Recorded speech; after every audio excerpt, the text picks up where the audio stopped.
over to the College Station area, where our good friend Parker Rehm is in Waco, covering Texas A&M, all things Texas A&M, and obviously there is a huge football game coming up, and we'll also talk some men's basketball here in this segment with you. It feels to me, Parker, and I was going to ask it on the back end, but I'll ask it on the front end. It feels if you're asking people who follow college football, hey, what's a game that you think might go opposite of the point spread or opposite of what you might think from a seeding perspective? This game gets brought up a lot. It's Texas A&M going up against Miami there in that matchup. As you look at what this A&M team is and the way they ended the season, what are some of the things that come to mind there in that matchup? Yeah, I think it's one of the most intriguing matchups. It's why game days come into College Station. I think a lot of people are looking at this matchup like we don't know which to pick in terms of who should be the favorite and maybe who walks out of Kyle Field with a win on Saturday. But it is a really intriguing matchup for a couple reasons. Offensively, both offenses really evenly matched. But defensively, who's gonna step up in that 11 a.m. kick? I mean, it's hard to believe that no team's going to wake up for that game. Like you said, this is probably the biggest game that's ever been played in the maroon and white. So I think the Aggies are certainly going to have a chip on their shoulder welcoming Miami into Kyle Field. Parker, I feel like when you take a look at what the media's perspective on this game is, it seems like a lot of people are like, Miami's going to pull off the upset. Texas A&M has never really been in this situation before. But when I see Mike Elko, I see a guy that's just cool, calm, and collected and ready for this situation. How do you think he is handling this situation? Because, there's never been more eyes on this program in recent memory than right now. Cool, calm, and collected unless reporters are disturbing the post-game press conference after the Lone Star Showdown and leaving the door open. Yeah. Other than that, I'd say he's cool as a cucumber.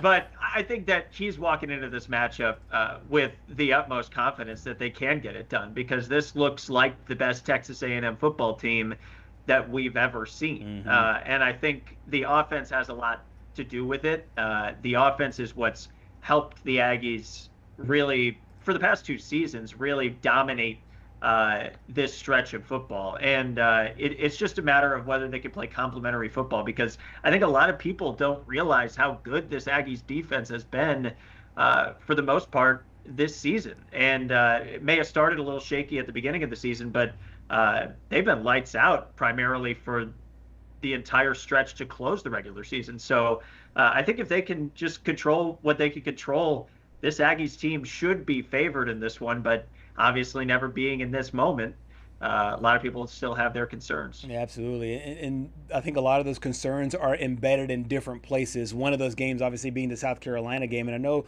a lot of people have put that game to bed just because of the comeback and Texas A&M showed that resilience.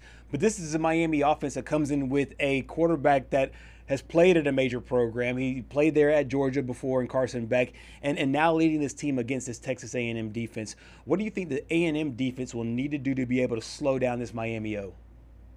Yeah, I think they've played some experienced quarterbacks this season, and whether the records of the teams that they played indicate how good the teams that they played were.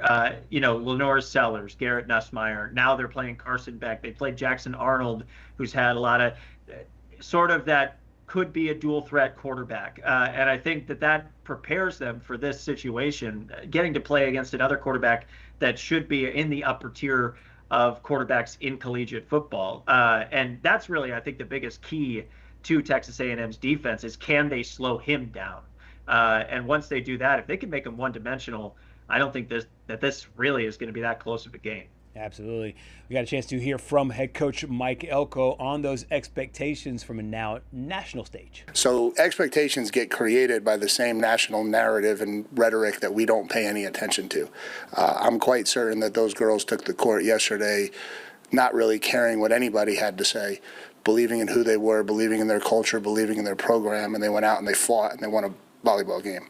It's the same mindset we try to have as a football program. We're not trying to be defined by any outside opinions of who we are or what we're capable of for the good or the bad. We're not trying to be defined by outside measures of success and failure for a season. We believe in our culture. We believe in who we are. We believe in the program that we built, and we're looking forward for the opportunity to go out and compete for 3.5 hours on Saturday. Nobody cares about any of that other stuff. Like, we're competitors in the arena of sports, and so all that other stuff is for you guys. Like, none of us pay any attention to that. And so I'm quite certain if you ask any of them, they would tell you they did exactly what they expected to do yesterday. That's a very common thought for competitive athletes. Parker, before we start talking about the men's and women's basketball team here, I want to bring up something that Mike Elko did talk about there, and it feels like getting lost in translation with, Texas A&M football, obviously going almost completed the undefeated regular season and now will host a college football playoff game. Something that's getting lost is this volleyball team, and it just seems like they keep on winning. How have you seen this team progress throughout the season? Yeah, let's show some love to the volleyball yes, team. we need to. Final Four. Well, good on you, Patrick. Thank you. Because really, we do need to talk about this Aggies team. Take it down, the powerhouse that is Nebraska in Lincoln. I mean, This was a 63-game win streak for the Cornhuskers, taking them down. And Jamie Morrison, Texas A&M's head volleyball coach, said before it, we're not scared of them. And any time that happens before a game, most fans would be like, don't poke the bear. But I think they did. And if you watch that match, I mean, just an incredible match on both sides. But the outside hitters for Texas A&M, I mean, they have all SEC talent across the board, like Logan Lednicki, Kendall Stowers, and then Efena Kazakpala is like one of the best defensive middle blockers in all of collegiate volleyball. So I think they have a great chance, but the road doesn't get any easier when you go to Kansas City. So I think it's a great stepping stone for this volleyball program, and we'll see what happens in the Final Four. But kind of like Texas A&M football, never been in this situation, so I don't really know what to expect out of them. But hoping that the Aggies perform out in Kansas City. Absolutely, there's a two pair of teams that are on the rise: the football program, the volleyball program. Meanwhile, the men's basketball program under Bucky McMillan, obviously is still in the first year, a few games in the non-conference before they go to the SEC schedule. Where do you see this team? Of course, he's still in the foundational part of building up Bucky ball, but what have you seen where they can hang their hats on, so to speak, and then some of the ways they want to improve before SEC play comes here? Yeah, I think it's been a good couple of months for Bucky, and that's something that you want to see. I don't think anybody was expecting an undefeated season, an undefeated stretch to this point. But when they've needed to take care of business, they take care of business, and that you saw that against Jacksonville, another 100-point showing for this Texas A&M offense. That's something that you really didn't see under Buzz Williams. So I think that's something that has it's creating a lot of buzz in Aggieland. But you have 6 different Aggies that finish in double figures in that game against Jacksonville, and just spreading the wealth.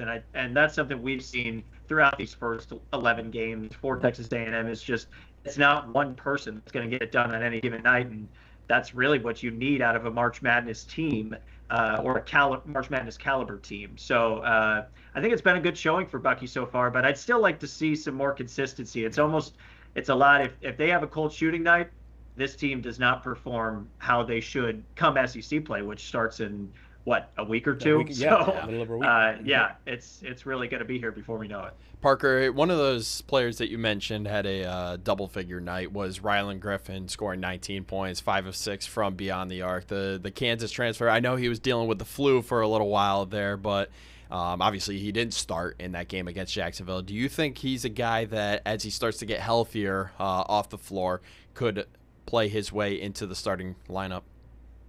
Yeah, it's somebody that can also he goes really well with other players on the team. Right. So like Mackenzie Mbako, Federico. I think somebody to give you that scoring production from the guard spot, and that's something we got a healthy dose of here in Waco when he was on Kansas playing Baylor.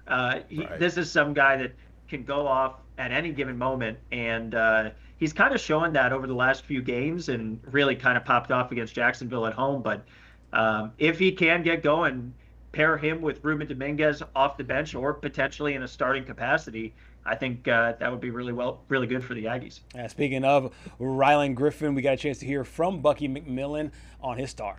Yeah, he had energy tonight. Like, it's kind of, y'all know every team, man, no excuses. We've had some goofy circumstances with some key players with Pop's injury, and then McKenzie couldn't play, and then we get those guys back, and then Rylan has a flu for 9 days. I mean, what is that? What kind of strand of flu is that?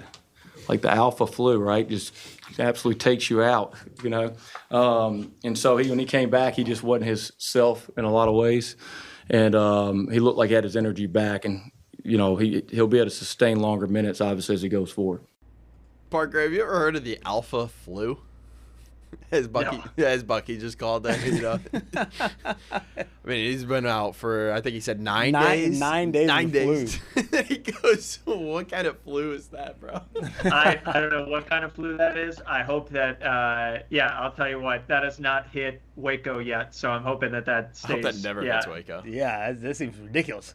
Yeah. If it takes that Division I athlete for 9 days. It was East Texas A&M, Prairie View before LSU. So do you see this team being able to get a couple of get-right games, be able to get back north of 100 points again? Obviously, they'll be the heavy favorites going into both those matchups before the LSU game going into the season, and just kind of rearing up as the SEC season comes along. Mm-hmm. Yeah, and I think it probably helps too after that overtime loss to SMU, and that's one that Texas A&M had. They had it in their grasp and let it get away, and I think that didn't sit super right with Bucky after the game. He really felt like they could have won that game and just shot themselves in the foot. So I think to have those get right games before you get into SEC play, and to have the chance to just kind of get the offense going, I think that's going to help. And they welcome LSU to Reed Arena, so to have a few home games too in front of the 12th man is something that's going to bode well for Bucky. Parker, real quick before we let you go here, you can't quite escape. We'll talk about the women's team here real quick. I'm a former West Virginia. I'm a West Virginia alum, and unfortunately for the Aggies, they ran into what we used to call Press Virginia back in the days, with the great defense there from Mark Kellogg. I know they fell to a pretty good West Virginia team, all bias aside there, 63-45. I think West Virginia is going to be pretty good as the season goes along. But what is a good projection for this women's team heading into this year? I honestly, that kind of remains to be seen. This is almost a new Aggies women's basketball team too. It's kind of, in Central Texas, we had almost a new Baylor women's basketball team, Baylor men's basketball team, and that down in College Station, it's about the same thing. So I think that we've seen a lot of offensive production early from Texas A&M women's basketball, which is something that they did not get a whole lot of last year. So to have that production from some of these newer players, Nyciera Pryor has been really good for Texas A&M, and I think obviously Patrick, just about as well as anybody, I guess, West Virginia women's basketball has always been good. It's just a matter of how good. Play great defense. I think. I actually sent our weekend sports anchor over to that game, and I said they probably will lose, but West Virginia is going to want those highlights too. So, I think it's a good loss for Texas A&M, but we'll have to see how they pan out the rest of the season. I like those our friends up at Golden Blue Nation. They do a good job. Yeah, I got a great connection with them. Mm-hmm. Yeah, former intern there. Oh, yeah? Yeah, I didn't know that. I entered there, yeah. I didn't know that. Always looking out there. Our friends over in and around Next Star Nation. Parker, I know you've been busy, man. I know it's been a crazy busy few weeks. I'm glad you have a little bit of downtime, and thank you so much for your time here on Southeast Sports Plus. Of course. Always happy to join.